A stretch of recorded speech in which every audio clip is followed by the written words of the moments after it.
ഇന്ന് ഇന്ത്യൻ എക്കോണമിൻ്റെ ആദ്യത്തെ ക്ലാസ്സാണ്. എന്തൊക്കെയാണ് എക്കോണമിക്സിൽ നമ്മൾ നോക്കാൻ പോകുന്നത് എന്നുള്ളതിൻ്റെ ഒരു ജിസ്റ്റാണിത്.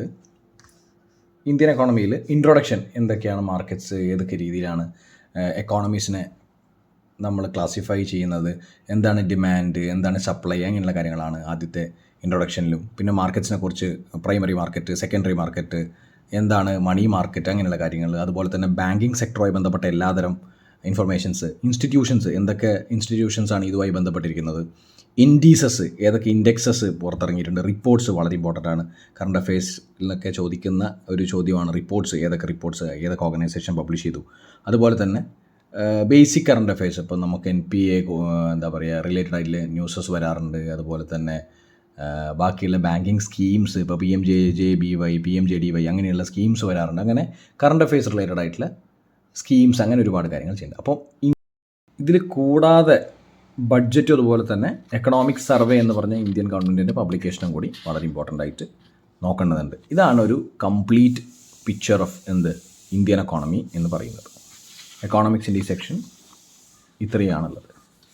നമുക്ക് ബേസിക് കാര്യങ്ങളിലേക്ക് കടക്കാം.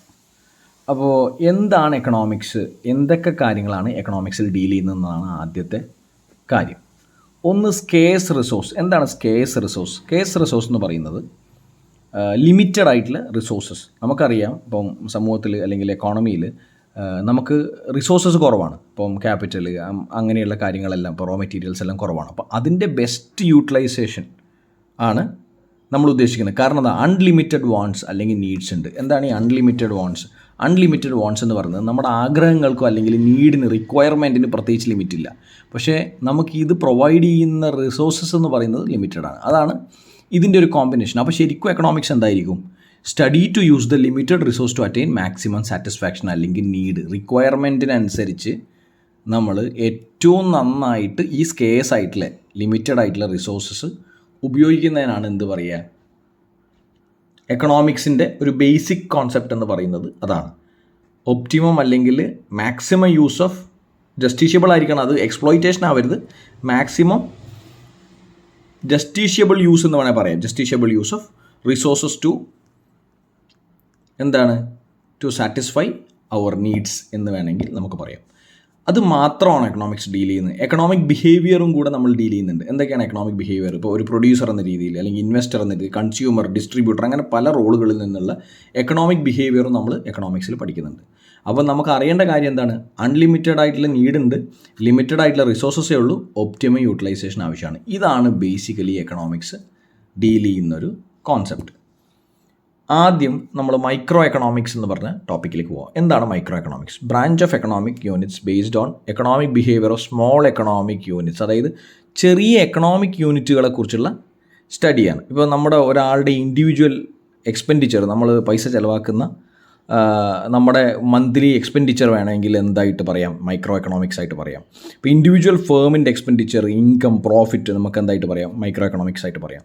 പർട്ടിക്കുലർ ഫാമിലി ബഡ്ജറ്റിന് എന്തായിട്ട് പറയാം? മൈക്രോ എക്കണോമിക്സ് ആയിട്ട് പറയാം. ഒരു ഇൻഡസ്ട്രിയുടെ പെർഫോമൻസ്, അവരുടെ എക്സ്പെൻഡിച്ചർ, ഇൻകം, പ്രോഫിറ്റ്, അതിൻ്റെ അനാലിസിസ് ഒക്കെ എന്താണ്? മൈക്രോ എക്കണോമിക്സിൽ വരുന്നതാണ്. It is also called price theory എന്നും ഇതിനെ വിളിക്കാറുണ്ട്. അപ്പോൾ മൈക്രോ എക്കണോമിക്സ് എന്താണ് ബേസിക്കലി ഡീൽ ചെയ്യുന്നത്? മൈക്രോ എക്കണോമിക്സ് ഡീൽ ചെയ്യുന്നത് ഇൻഡിവിജ്വൽ യൂണിറ്റ്സിനെ കുറിച്ചുള്ള സ്റ്റഡിയാണ്, അല്ലേ? ഇൻഡിവിജ്വൽ യൂണിറ്റ്സിനെ കുറിച്ചുള്ള സ്റ്റഡിയാണ് എന്ത് ഡീൽ ചെയ്യുന്നത്? മൈക്രോ എക്കണോമിക്സ് ഡീൽ ചെയ്യുന്നത്. അപ്പോൾ മൈക്രോ എന്ന് കാണുമ്പോൾ അല്ലെങ്കിൽ കേൾക്കുമ്പോൾ നമുക്ക് ഓർത്ത് വെക്കേണ്ട എന്താണ്? ഈ പറഞ്ഞ ഇൻഡിവിജ്വൽ യൂണിറ്റ്സിനെ കുറിച്ചുള്ള സ്റ്റഡിയാണെന്നുള്ളത് നമ്മൾ ഓർത്ത് വെക്കണം. മൈക്രോ അതായത് ചെറിയ ഒരു ലാൻഡ്സ്കേപ്പ് മാത്രമേ എടുക്കുന്നു, ചെറിയൊരു പോർഷൻ മാത്രമേ നമ്മൾ പഠിക്കുന്നുള്ളൂ, അതാണ് മൈക്രോ. ഇതിന് പോപ്പുലറൈസ് ചെയ്ത ആരാണെന്നുള്ളത് അറിഞ്ഞിരിക്കേണ്ട, Adam Smith. Enquiry into the nature and wealth of nations എന്ന് പറഞ്ഞ പുസ്തകം ആഡം സ്മിത്തിൻ്റെ വളരെ വളരെ ഇമ്പോർട്ടൻ്റ് ആയിട്ടുള്ള ബുക്കാണ്, ചോദിക്കാൻ സാധ്യതയുണ്ട്. Enquiry into the nature and cause of wealth of nations. ശരിക്കും popularly known as wealth of nations എന്നാണ് അറിയപ്പെടുന്നത്. പക്ഷേ ശരിക്കും അതിൻ്റെ ടൈറ്റിൽ എന്താണ്? Enquiry into the nature and cause of wealth of nations ആണ് ആഡം സ്മിത്ത് എന്തിൻ്റെ വക്താവാണ്? മൈക്രോ എക്കണോമിക്സിൻ്റെ. കാരണം എന്താ? അത് എന്താണ് ഡീൽ ചെയ്യുന്നത്? ചെറിയ യൂണിറ്റുകളുടെ എക്സ്പെൻഡിച്ചറോ ഇൻകമോ അല്ലെങ്കിൽ അതിൻ്റെ ഫിനാൻഷ്യൽ പാരാമീറ്റേഴ്സിൻ്റെ അനാലിസിസ് ആണ് എന്ത്? Micro economics. ആഡം സ്മിത്ത് വളരെ ഇമ്പോർട്ടൻ്റ് ആയിട്ടുള്ള ഓർമ്മിച്ച് വെക്കേണ്ട ഒരു പൊളിറ്റിക്കൽ എക്കണോമിസ്റ്റാണ്. വളരെ വളരെ ഇമ്പോർട്ടൻ്റ് ആണ്. പുസ്തകത്തിൻ്റെ പേര് ഒന്നുകൂടെ നോക്കാം. An Enquiry into the Nature and Cause of Wealth of Nations. Published in 1776, 1776 publish ചെയ്തിരിക്കുന്നത്. Defined as the science of wealth, defined as the science of wealth. Father of political economy അല്ലെങ്കിൽ father of economics എന്ന് പറയുന്ന ആരാണ്? Adam Smith ആണ്. Micro economics deal ചെയ്യുന്നത് എന്തുമായിട്ടാണ്? Individual യൂണിറ്റ്സിൻ്റെ പാരാമീറ്റേഴ്സുമായിട്ടാണ്. ഇൻഡിവിജ്വൽ യൂണിറ്റ്സ്, ഹൗസ് ഹോൾഡ്, ഒരാളുടെ എക്സ്പെൻഡിച്ചർ, ഒരു ഇൻഡസ്ട്രിയുടെ പാരാമീറ്റേഴ്സ് അതൊക്കെ ഡീൽ ചെയ്യുന്നത് മൈക്രോ എക്കണോമിക്സിലാണ്. അപ്പോൾ ആരാണ് മൈക്രോ എക്കണോമിക്സിനെ കുറിച്ച് പരാമർശിക്കുന്നത്? ആഡം സ്മിത്ത് ആണ് മൈക്രോ എക്കണോമിക്സിൻ്റെ ആൾ. ഇതിനെ ക്ലാസിക്കൽ അപ്രോച്ച് എന്നും കൂടെ പറയാറുണ്ട്. Classical approach. ഇത്രയും കാര്യങ്ങൾ ഇതിൽ ഓർത്ത് വെക്കണേ. നമ്മൾ മൈക്രോ പഠിച്ചു, അപ്പോൾ മാക്രോ എന്തായാലും പഠിക്കണം. എന്താണ് macro? Study of behaviour of an economy as a whole. Total employment, total consumption, total savings, aggregate demand. എങ്ങനെയാണ് മാക്രോ? അപ്പോൾ മാക്രോ എന്താണ്? It is study of behaviour of economy as a whole. ഒരു എക്കോണമിയെ അങ്ങനെ തന്നെ ഒറ്റയടിക്ക് പഠിക്കുന്നത്, അഗ്രിഗേറ്റ് ആയിട്ട് അല്ലെങ്കിൽ അക്യുമുലേറ്റീവ് ആയിട്ട് പഠിക്കുന്നത്. അതായത് ഒരു ചെറിയ പോർഷനിൽ, ഇപ്പോൾ ഒരു ഡിസ്ട്രിക്റ്റിൽ, ഇപ്പം ആലപ്പുഴ അല്ലെങ്കിൽ കണ്ണൂർ ഡിസ്ട്രിക്റ്റിലെ എംപ്ലോയ്മെൻറ്റിനെ കുറിച്ച് പഠിക്കുന്നതല്ല, മറിച്ച് ഇന്ത്യയുടെ മുഴുവൻ എംപ്ലോയ്മെൻറ്റിനെ കുറിച്ച്, എംപ്ലോയ്മെൻറ്റ് ഡീറ്റെയിൽസിനെ കുറിച്ച്, എംപ്ലോയ്മെൻറ്റ് റേറ്റ്, അൺഎംപ്ലോയ്മെൻറ്റ് റേറ്റ്, അങ്ങനെയുള്ള കാര്യങ്ങൾ പഠിക്കുന്നത് എന്താണ്? മാക്രോയിൽ പെടുന്നതാണ്. ടോട്ടൽ കൺസംഷൻ, മുഴുവൻ consumption, total savings, aggregate demand, മുഴുവനായിട്ടുള്ള ഡിമാൻഡ്, അങ്ങനെയുള്ള കാര്യങ്ങൾ പഠിക്കുന്നത് എവിടെയാണ്? മാക്രോ എക്കണോമിക്സിലാണ്. മാക്രോ എക്കണോമിക്സ് വളരെ ഇമ്പോർട്ടൻ്റ് ആണ്. ഇത് ഫേമസ് ആക്കിയത്, ഇതല്ലെങ്കിൽ ഈ പറയുന്ന തിയറി മുമ്പോട്ട് വെച്ചത് ആരാണ്? ജെ.എം. കെയ്ൻസ് ആണ്. ജെ.എം. കെയ്ൻസ് വളരെ ഇമ്പോർട്ടൻ്റ് ആണ്. Macro economics. General theory of employment, interest and money, 1936 release ചെയ്ത പുസ്തകം വളരെ ഇമ്പോർട്ടൻ്റ് ആണ്. General theory of employment, interest and money. നമ്മൾ ഒരു കമ്പാരിസണിൽ പോവുകയാണ്. ക്ലാസിക്കൽ അപ്രോച്ചും കെയ്നീഷ്യൻ അപ്രോച്ചും. എന്താണ് ക്ലാസിക്കൽ അപ്രോച്ച് എന്ന് പറയുന്നത്? ആഡം സ്മിത്ത് ഇതിൻ്റെ ഒരാളാണ്. ക്ലാസിക്കൽ അപ്രോച്ച് അഡ്വക്കേറ്റ് ചെയ്യുന്ന ഒരാളാണ്. അപ്പോൾ ആഡം സ്മിത്ത് പറയുന്നത് ലേസിസ് ഫെയർ അല്ലെങ്കിൽ ലാസി ഫെയർ എന്ന് പറയുന്ന എക്കോണമിയെക്കുറിച്ചാണ്. എന്താണത്? മാർക്കറ്റ് റെഗുലേറ്റഡ് ആണ്. അതായത് no or minimum government interference, ഗവൺമെൻറ്റിൻ്റെ ഇൻ്റർഫറൻസ് അല്ലെങ്കിൽ ഇടപാട് ഇല്ലാത്ത മാർക്കറ്റുകളെക്കുറിച്ചാണ് എന്ത്? ക്ലാസിക്കൽ അപ്രോച്ച് പറയുന്നത്. അതായത് ഗവൺമെൻറ്റിൻ്റെ ഡയറക്ഷൻസോ റെഗുലേഷൻസോ പാലിക്കാതെ മാർക്കറ്റ് ഫോഴ്സസ് ആയ ഡിമാൻഡും സപ്ലൈയും തീരുമാനിക്കുന്നതാണ് എന്ത്? ഈ പറഞ്ഞ ക്ലാസിക്കൽ അപ്രോച്ച് പറയുന്നത്. Price mechanism, demand and supply important ആയിട്ടുള്ള കാര്യമാണ്. ഡിമാൻഡ് ആൻഡ് സപ്ലൈ ആണ് എന്ത് തീരുമാനിക്കുന്നത്? കാര്യങ്ങൾ തീരുമാനിക്കുന്നത് ഇതിൽ ക്ലാസിക്കൽ അപ്രോച്ച്. കാരണം ഇതിൽ ഗവൺമെൻറ്റിൻ്റെ ഇൻ്റർവെൻഷൻ ഇല്ല. Best government is one which is governed least എന്നാണ് ആഡം സ്മിത്ത് പറയുന്നത്. ഏത് ഗവൺമെൻറ്റാണ് ബെസ്റ്റ്? വളരെ കുറച്ച് ഭരണം നടത്തുന്ന ഗവൺമെൻറ്, അല്ലെങ്കിൽ ഇടപാടുകൾ നടത്തുന്ന, അല്ലെങ്കിൽ ഇടപെടൽ നടത്തുന്ന ഗവൺമെൻറ്റാണ് നല്ല ഗവൺമെൻറ് എന്നാണ് ക്ലാസിക്കൽ അപ്രോച്ചിൽ ആഡം സ്മിത്ത് പറയുന്നത്. കെയ്നീഷ്യൻ അപ്രോച്ച് എന്ന് പറയുന്നത് ജെ.എം. കെയ്ൻസ് പ്രൊപ്പഗേറ്റ് ചെയ്യുന്ന അപ്രോച്ചാണ്. എന്താണ്? ഗവൺമെൻറ് ഇൻ്റർവെൻഷൻ വേണമെന്നാണ് പറയുന്നത്. പക്ഷേ പുള്ളി ഒരിക്കലും എന്ത് പറയുന്നില്ല? ക്യാപിറ്റലിസ്റ്റുകൾ മോശമാണെന്നോ അല്ലെങ്കിൽ അത് ആവശ്യമില്ല എന്ന് പറയുന്നില്ല. പക്ഷേ ഗവൺമെൻറ് ഇൻ്റർവെൻഷൻ ആവശ്യമാണെന്നാണ് പറയുന്നത്. Great depression of 1930 dismantle the postulates of classical approach. അപ്പോൾ ക്ലാസിക്കൽ അപ്രോച്ചിലെ കാര്യങ്ങൾ, അതായത് മാർക്കറ്റ് ഫോഴ്സസ് മാത്രമാണ് തീരുമാനിക്കുന്നത്, ഗവൺമെൻറ്റിൻ്റെ ഇടപെടൽ വേണ്ട എന്ന് പറയുന്ന ആ അപ്രോച്ചിനെ എന്ത് തന്നെ പ്രശ്നമായി ആ അപ്രോച്ചിന്? ഗ്രേറ്റ് ഡിപ്രഷൻ ഓഫ് 1930 എന്ന അമേരിക്കയിലെ ഡിപ്രഷൻ വന്നപ്പോൾ ഗ്ലോബലി അത് എഫക്റ്റ് ചെയ്തു. മാത്രമല്ല ഈ പറഞ്ഞ ലാസി ഫെയർ അല്ലെങ്കിൽ ക്യാപിറ്റലിസ്റ്റ് അല്ലെങ്കിൽ ഈ പറഞ്ഞ ക്ലാസിക്കൽ അപ്രോച്ചിൻ്റെ കാര്യങ്ങളൊക്കെ തകർന്നു പോയി. എന്താണ്? കെയ്നീഷ്യൻ അപ്രോച്ചിൽ പറഞ്ഞതുപോലെ കുറച്ച് ഗവൺമെൻറ് റെഗുലേഷൻ എന്തായാലും വേണം, ഗവൺമെൻറ്റിൻ്റെ ഇടപെടൽ വേണമെന്നായി. അപ്പോൾ സ്റ്റോക്ക് മാർക്കറ്റ് ക്രാഷിനാണ് ദ ബ്ലാക്ക് തേഴ്സ്ഡേ എന്ന് പറഞ്ഞു. ഓർത്ത് നോക്കണം, 1929 ഒക്ടോബർ 24 ദ ബ്ലാക്ക് തേഴ്സ്ഡേ എന്ന് പറഞ്ഞ സ്റ്റോക്ക് മാർക്കറ്റ് ക്രാഷ് അമേരിക്കയിൽ ഉണ്ടായത്. ഇമ്പോർട്ടൻ്റ് ആണ്. Keynes never discarded capitalism but advocated strong government intervention. Keynes ക്യാപിറ്റലിസ്റ്റിൻ്റെ റോളിനെ കുറിച്ചൊന്നും പറഞ്ഞിട്ടില്ല, അതായത് വേണ്ടാന്നും പറഞ്ഞില്ല. പക്ഷേ എന്താണ്?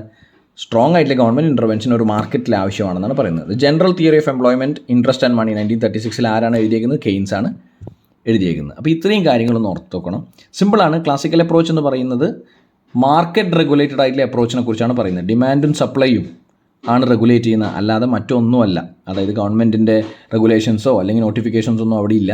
നേരെ മറിച്ച് കെയ്നീഷ്യൻ അപ്രോച്ച് പറഞ്ഞിരുന്നത് ഗവൺമെൻറ്റിൻ്റെ റെഗുലേഷൻസ് അല്ലെങ്കിൽ ഇടപെടലുകൾ ആവശ്യമാണ് എന്നാണ് പറയുന്നത്. ഗ്രേറ്റ് ഡിപ്രഷൻ ഓഫ് 1930 എന്ത് പഠിപ്പിച്ചു? ക്ലാസിക്കൽ അപ്രോച്ച് ശരിയാവില്ല എന്ന് പഠിപ്പിച്ചു. ഗവൺമെൻറ് ഇൻ്റർവെൻഷൻ മിനിമം ലെവലിലെങ്കിലും ഉണ്ടാവണമെന്ന് കെയ്ൻസ് പറഞ്ഞു. അപ്പോൾ സ്റ്റോക്ക് മാർക്കറ്റ് ക്രാഷിനെയാണ് എന്ത് വിളിക്കുന്നത്? ബ്ലാക്ക് തേഴ്സ്ഡേ എന്ന് വിളിക്കുന്നത്. 1929 ഒക്ടോബർ 24 കറുത്ത വ്യാഴം എന്ന് വിളിക്കുന്നത് ആ ദിവസത്തെയാണ്. എന്താണ് കെയ്നീഷ്യൻ റവല്യൂഷൻ എന്ന് പറയുന്നത്? The key changes brought about in economic analysis that resulted in development of macroeconomics is called Keynesian revolution. Classical approach നമ്മൾ പറഞ്ഞു മാർക്കറ്റ് റെഗുലേറ്റഡ് ആയിട്ട് ഗവൺമെൻറ്റിൻ്റെ ഇൻ്റർവെൻഷൻ ഇല്ലാതെ കാര്യങ്ങൾ നടക്കുന്ന മാർക്കറ്റിനെ കുറിച്ചാണ് നമ്മൾ ക്ലാസിക്കൽ അപ്രോച്ച് പറഞ്ഞിരുന്നത്. അതിന് 1930 ഈ പറഞ്ഞ ഗ്രേറ്റ് ഡിപ്രഷൻ കാരണം ഒരു അടി പറ്റിയപ്പോൾ ആ പറഞ്ഞ തിയറി വർക്ക് ആവാതിരുന്നപ്പോൾ നമുക്ക് ഒരു പുതിയ set of rules and regulations അല്ലെങ്കിൽ പുതിയ സെറ്റ് ഓഫ് അനാലിസിസ് ആര് കൊണ്ടുവന്നു? കെയ്ൻസ് കൊണ്ടുവന്നു. അതാണ് എന്ത് മാക്രോ എക്കണോമിക്സ് ആയിട്ട് അറിയപ്പെടുന്നത്. ഇതാണ് കെയ്നീഷ്യൻ റവല്യൂഷൻ. ആ ചേഞ്ചസ് കൊണ്ടുവന്ന അനാലിസിസിനെയാണ് നമ്മൾ എന്ത് പറയുന്നത്? റവല്യൂഷൻ എന്ന് പറയുന്നത്. Keynesian revolution. കെയ്ൻസ് ആണ് അത് കൊണ്ടുവന്നത്. അതുകൊണ്ടാണ് അങ്ങനെയാണ് ഒരു മാക്രോ എക്കണോമിക്സ് കാര്യങ്ങൾ ആസ് എ ഹോൾ മുഴുവനായിട്ടും ടോട്ടൽ കൺസംഷൻ, നമ്മൾ നേരത്തെ പറഞ്ഞ പോലെ ടോട്ടൽ അൺഎംപ്ലോയ്മെൻറ്റ് റേറ്റ് അല്ലെങ്കിൽ employment rate, total consumption, total expenditure, അങ്ങനെ ഒരു എക്കോണമി ആസ് എ ഹോൾ മുഴുവനായിട്ടും ഉള്ള അനാലിസിസ് കൊണ്ടുവന്നത് ആരാണ്? കെയ്ൻസ് ആണ്. ഇമ്പോർട്ടൻ്റ് ആണ്. Why some countries do not develop അല്ലെങ്കിൽ അതേഴ്സ് ഡെവലപ്പ്. എന്തുകൊണ്ട് ചില രാജ്യങ്ങൾ വികസിതമാവുന്നില്ല അല്ലെങ്കിൽ വികസനം വരുന്നില്ല, ചിലത് വികസനമാവുന്നില്ല അല്ലെങ്കിൽ വികസിക്കുന്നുണ്ട്? എന്തുകൊണ്ടാണ് അതിൻ്റെ കാരണം? നമ്മൾ ഇമ്പോർട്ടൻ്റ് ആയിട്ട് മനസ്സിലാക്കേണ്ടത്, നമ്മൾ എക്കണോമിക്സിൻ്റെ ബേസിക്സ് എന്ന് പറയുന്നത് സ്കാസിറ്റി എന്ന് പറയുന്ന ആ ടേമിലാണ്. അതായത് അൺലിമിറ്റഡ് ആയിട്ട് റിസോഴ്സസ് ഇല്ല, ലിമിറ്റഡ് ആയിട്ടുള്ള റിസോഴ്സസ് മാത്രമേ ഉള്ളൂ. അങ്ങനെയാവുമ്പോൾ an economy is constantly engaged in solution of the eternal problem of scarcity. Scarcity എന്ന് പറഞ്ഞ പ്രശ്നത്തിലാണ് എല്ലാ എക്കോണമിയും ഉള്ളത്. ഈ സ്കാസിറ്റി എന്ന് പറഞ്ഞാൽ എന്താണ്? ലിമിറ്റഡ് ആയിട്ടുള്ള റിസോഴ്സസ് മാത്രമേ ഉള്ളൂ. റിസോഴ്സസ് കിട്ടാനില്ല, വളരെ പരിമിതമായിട്ടേ റിസോഴ്സസ് ഉള്ളൂ. അപ്പോൾ ഈ റിസോഴ്സ് രാജ്യത്തെ മുഴുവൻ, അതായത് ഇപ്പോൾ ഈ ഇൻഡസ്ട്രി ആയാലും ശരി, മറ്റ് പ്രൊഡക്ഷൻ സെറ്റപ്പുകളാണെങ്കിൽ ശരി, അവരുപയോഗിക്കുന്ന ഒരു രീതിയുണ്ട്. അപ്പോൾ ഏറ്റവും മാക്സിമം നന്നായി ഒപ്റ്റിമൈസ്ഡ് ആയിട്ട് ഉപയോഗിക്കുന്ന റിസോഴ്സസ് ഉപയോഗിക്കുന്ന രാജ്യം എന്ത് തന്നെയാവും? ഡെവലപ്ഡ് ആവും. മറിച്ച് ഒപ്റ്റിമൈസ്ഡ് അല്ലാതെ അല്ലെങ്കിൽ എന്താ പറയുക, എഫിഷ്യൻ്റ് ആയിട്ട് റിസോഴ്സസ് ഉപയോഗിക്കാത്തവർക്ക് എന്ത് പറ്റും? ഡെവലപ്പ് ചെയ്യില്ല. So the country which makes the best use of limited resource will develop. നന്നായി എന്താ പറയുക, റിസോഴ്സസ് ഉപയോഗിക്കുന്നവരെന്ത് ചെയ്യും? ഡെവലപ്പ് ആവും. അതാണ് അതിൻ്റെ ഒരു എന്താ പറയുക ഉത്തരം എന്ന് പറയുന്നത്. അപ്പം നമ്മൾ ഈ സ്കാസിറ്റി എന്ന് പറഞ്ഞ ആ ഡെഫിനിഷൻ ഇമ്പോർട്ടൻ്റ് ആയി നോക്കണം. N economy is constantly engaged in the solution of eternal problem of scarcity. എല്ലാ എക്കോണമിക്കും എന്ത് പറ്റും? ഒരു റിസോഴ്സസിന് ലഭ്യത കുറവുണ്ട് അല്ലെങ്കിൽ ലിമിറ്റഡ് ആയിട്ടുള്ള റിസോഴ്സസ് ഉണ്ട്. അതിൽ നിന്നാണ് ബാക്കിയുള്ള കാര്യങ്ങളൊക്കെ തിരിഞ്ഞ് ഈ പറഞ്ഞ കാര്യത്തിലേക്ക് വരുന്നത്. കാരണം ഡെവലപ്ഡ് ആവണമെങ്കിൽ എന്ത് പറ്റണം? നന്നായിട്ട് റിസോഴ്സസിനെ ഉപയോഗിക്കണം. വേസ്റ്റേജ് പാടില്ല, അല്ലെങ്കിൽ ഓവർ എക്സ്പ്ലോയിറ്റേഷൻ പാടില്ല, അല്ലെങ്കിൽ അണ്ടർ എക്സ്പ്ലോയിറ്റേഷൻ പാടില്ല. അങ്ങനെയൊന്നും പാടില്ല. മനസ്സിലായില്ല? അപ്പോൾ അങ്ങനെയുള്ള രാജ്യങ്ങൾ എന്ത് പറ്റും? ഡെവലപ്ഡ് ആവും. അല്ലാത്തത് അണ്ടർ ഡെവലപ്ഡ് ആയിട്ട് തന്നെ തുടരും. അപ്പോൾ ഇത്രയും കാര്യങ്ങൾ നമ്മൾ ഇന്ന് നോക്കിയിട്ടുണ്ട്. ബേസിക് കാര്യങ്ങളാണ് നമ്മളിന്ന് നോക്കിയത്. ഇതിൻ്റെ ഒരു റിവിഷൻ ആവശ്യമാണ്. കാരണം നമ്മൾ ആദ്യത്തെ ക്ലാസ് ആയതുകൊണ്ട് നമുക്കൊരു ഐഡിയ കിട്ടാൻ വേണ്ടി റിവിഷൻ ആവശ്യമാണ്. രണ്ടാമത്തെ ക്ലാസ് മുതൽ നമ്മൾ എന്തൊക്കെയാണ് മിക്സഡ് എക്കോണമി, ക്യാപിറ്റലിസ്റ്റ് എക്കോണമി, അങ്ങനെയുള്ള കാര്യങ്ങൾ നോക്കും. അപ്പോൾ ഇന്ത്യൻ എക്കോണമീൻ്റെ ബേസിക്സ് നമ്മൾ പറഞ്ഞു. റിസോഴ്സസ് ലിമിറ്റഡ് ആണ്, അൺലിമിറ്റഡ് ആയിട്ടുള്ള റിക്വയർമെൻറ്റ് നമുക്ക് ഉണ്ട്. അതുകൊണ്ട് തന്നെ ലിമിറ്റഡ് റിസോഴ്സസിനെ നന്നായി ഉപയോഗിച്ച് മാക്സിമം ഔട്ട്പുട്ട് കിട്ടാൻ വേണ്ടിയിട്ടാണ് എക്കണോമിക്സ് എന്ന സ്റ്റഡി ഉദ്ദേശിക്കുന്നത്. എക്കണോമിക് ബിഹേവിയർ എന്ന് പറയുന്നത് പ്രൊഡ്യൂസർ, ഇൻവെസ്റ്റർ, കൺസ്യൂമർ, ഡിസ്ട്രിബ്യൂട്ടർ, അങ്ങനെ പല പല രീതികളിലും പല പല തട്ടിലുണ്ട്. ഒപ്റ്റിമം യൂട്ടിലൈസേഷനെ കുറിച്ച് ആലോചിക്കുക. നന്നായി ഉപയോഗിക്കുക റിസോഴ്സസ് എന്നതാണ് നമ്മൾ ഈ പറഞ്ഞ അൺലിമിറ്റഡ് ആയിട്ടുള്ള വാണ്ട്സും നീഡ്സും ഉണ്ടാകുമ്പോഴും സ്കേഴ്സ് ആയിട്ട് ലിമിറ്റഡ് ആയിട്ടുള്ള റിസോഴ്സസ് ഉണ്ടാകുമ്പോഴും ചെയ്യേണ്ടത്. മൈക്രോ എക്കണോമിക്സിനെ കുറിച്ച് പറഞ്ഞു. ഒരു ഇൻഡിവിജ്വൽ യൂണിറ്റിനെ കുറിച്ച് ഡിസ്കസ് ചെയ്യുന്ന അല്ലെങ്കിൽ അതിൻ്റെ അനാലിസിസ് നടത്തുന്ന ഒരു എന്താ പറയുക ഒരു സ്റ്റഡിയാണ് നമ്മൾ മൈക്രോ എക്കണോമിക്സ് എന്ന് പറയുന്നത്. Enquiry into the nature and wealth of nations, commonly called as the wealth of nations എന്ന് പറഞ്ഞ പുസ്തകം എഴുതിയ ആരാണ്? ആഡം സ്മിത്ത് ആണ്. ആഡം സ്മിത്ത് എന്ത് പ്രൊപ്പഗേറ്റ് ചെയ്യുന്ന ആളാണ്? ഇൻഡിവിജ്വൽ യൂണിറ്റ്സിനെ കുറിച്ച് അല്ലെങ്കിൽ മൈക്രോ എക്കണോമിക്സ് പ്രൊപ്പഗേറ്റ് ചെയ്യുന്ന ആളാണ്. അതിനെ എന്താണ് പറയുക? ക്ലാസിക്കൽ അപ്രോച്ച് എന്നാണ് പറയുക. മാക്രോ എന്ന് പറയുന്നത് എക്കോണമി ആസ് എ ഹോൾ എന്താണ് ഡിസ്കസ് ചെയ്യുക, അതിൻ്റെ parameters, aggregate demand, total savings, അങ്ങനെ എക്കോണമി ആസ് എ ഹോൾ എന്ന രീതിയിൽ അനലൈസ് ചെയ്യുന്നതാണ് മാക്രോ എക്കണോമിക്സ്. ജെഎം കെയ്ൻസ് ആണ് അതിൻ്റെ വക്താവ്. General theory of employment, interest and money വളരെ ഇമ്പോർട്ടൻ്റ് ആയിട്ടുള്ള പുസ്തകമാണ്. General theory of employment, interest and money.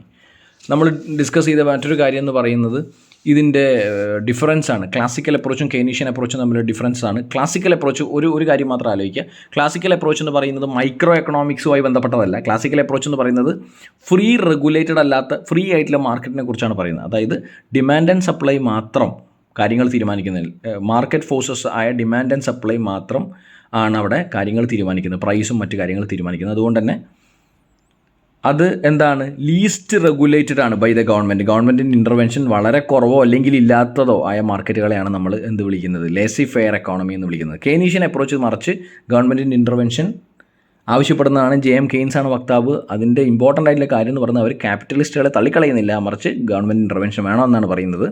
Great depression 1930 വന്നപ്പോഴാണ് ക്ലാസിക്കൽ അപ്രോച്ചിൻ്റെ പ്രശ്നങ്ങൾ മനസ്സിലായത്. ബ്ലാക്ക് തേഴ്സ്ഡേ എന്ന് പറയുന്നത് സ്റ്റോക്ക് മാർക്കറ്റ് ക്രാഷിനെ കുറിച്ച് പറയുന്ന, അല്ലെങ്കിൽ അത് സ്റ്റോക്ക് മാർക്കറ്റ് ക്രാഷ് 1929 ഒക്ടോബർ 24 നടന്ന സ്റ്റോക്ക് മാർക്കറ്റ് ക്രാഷ്, അമേരിക്കയിലെ സ്റ്റോക്ക് മാർക്കറ്റ് ക്രാഷാണ് എന്ത്, ഈ പറഞ്ഞ ബ്ലാക്ക് തേഴ്സ്ഡേ എന്നറിയപ്പെടുന്ന കറുത്ത വ്യാഴം. കെയ്ൻസിൻ്റെ പുസ്തകത്തിൻ്റെ പേര് ഒന്നുകൂടെ പറയാം, the general theory of employment, interest and money. അപ്പോൾ കെയ്നീഷ്യൻ റെവല്യൂഷൻ എന്ന് പറയുന്നത് എന്താണത്, key changes brought about in economic analysis that resulted in development of macro economics. കുറേയും കൂടി എക്കോണമി ആസ് എ ഹോൾ എന്ന രീതിയിൽ പഠിക്കുവാൻ വേണ്ടിയുള്ള ചേഞ്ചസ് കെയ്ൻസ് വന്നപ്പോൾ മാക്രോ എക്കണോമിക്സ് ഒരു ഇമ്പോർട്ടൻസ് കൊടുത്തിരുന്നു. ആ പറഞ്ഞ സൊസൈറ്റി ആസ് എ ഹോൾ അല്ലെങ്കിൽ എക്കോണമി ആസ് എ ഹോൾ എന്ന് പറഞ്ഞ മുഴുവനായിട്ടും കാര്യങ്ങൾ എന്താ പറയുക അനലൈസ് ചെയ്യുന്ന ഒരു രീതിയാണ് മാക്രോ എക്കണോമിക്സ്. അപ്പോൾ അങ്ങനെയുള്ള ഡെവലപ്മെൻറ്റ് കൊണ്ടുവന്നതിനാണ് കെയ്നീഷ്യൻ റെവല്യൂഷൻ എന്ന് പറയുന്നത്.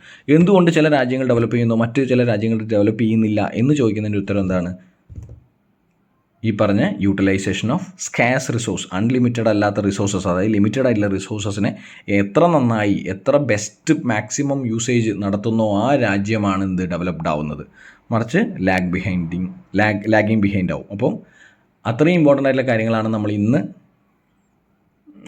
ഈ ക്ലാസ്സിൽ പഠിച്ചത്. നമുക്ക് അടുത്ത സെഷനിൽ കൂടുതൽ നോക്കാം. ക്ലാസ് ഇഷ്ടപ്പെട്ടാൽ ലൈക്ക് ചെയ്യുക, ഷെയർ ചെയ്യുക, കമൻറ്റ് ചെയ്യുക, സബ്സ്ക്രൈബ് ചെയ്യുക. ഓക്കെ.